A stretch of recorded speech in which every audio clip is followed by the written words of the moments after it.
कांग्रेस के अंदर चल रही गहरी बहस, क्या बंगाल में पार्टी को अकेले लड़ना चाहिए चुनाव? 1996 में कांग्रेस बंगाल में मुख्य विपक्ष थी।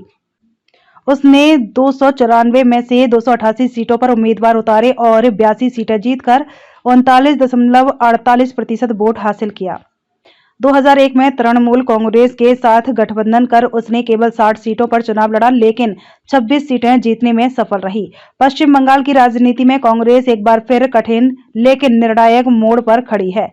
वर्षों तक लेफ्ट के साथ चुनावी गठबंधन का हिस्सा रही कांग्रेस अब उससे दूरी बनाने के संकेत दे रही है। यह केवल सीटों के बंटवारे या तत्कालिक चुनावी गणित का सवाल नहीं है, बल्कि कांग्रेस के भीतर चल रही उस गहरी बहस का नतीजा है जिसमें पार्टी के पुनरुत्थान और संगठनात्मक अस्तित्व को लेकर चिंता साफ झलकती है। वोट शेयर में हुई जबरदस्त गिरावट। कांग्रेस और वाम दलों का गठबंधन 2016 से बंगाल की राजनीति में सक्रिय रहा। 2019 लोकसभा चुनाव में दोनों अलग हुए, लेकिन 2021 विधानसभा और 2024 लोकसभा चुनाव में फिर साथ आए। हालांकि यह प्रयास कांग्रेस के लिए लगभग हर बार नुकसानदेह ही साबित हुआ है। 2021 विधानसभा चुनाव इसका सबसे बड़ा उदाहरण है, जब कांग्रेस ने लेफ्ट के साथ मिलकर 92 सीटों पर चुनाव लड़ा, लेकिन पार्टी का खाता तक नहीं खुल सका। उसका वोट शेयर घटकर महज 3% रह गया। इसके उलट इतिहास पर नजर डालें तो तस्वीर बिल्कुल अलग दिखती है। 1996 में कांग्रेस बंगाल में मुख्य विपक्षी थी।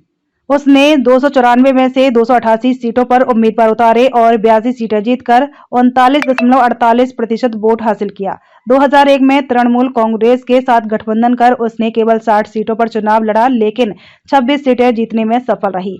2011 में टीएमसी के साथ गठबंधन में कांग्रेस ने 42 सीटें जीती।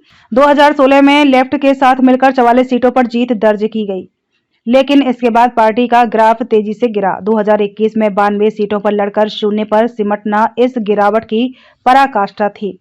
कांग्रेस के भीतर अब एक बड़ा वर्ग मानता है कि 2 दशकों से गठबंधनों पर निर्भरता से पार्टी को खोखला कर दिया है। राज्य के 2/3 विधानसभा क्षेत्रों में कांग्रेस का झंडा और चुनाव चिन्ह वर्षों तक दिखाई ही नहीं दिया। ऐसे में संगठन का विस्तार, नए कार्यकर्ताओं का जुड़ना और मतदाताओं के बीच पार्टी की पहचान कैसे बने, यह सवाल लगातार उठ रहा है।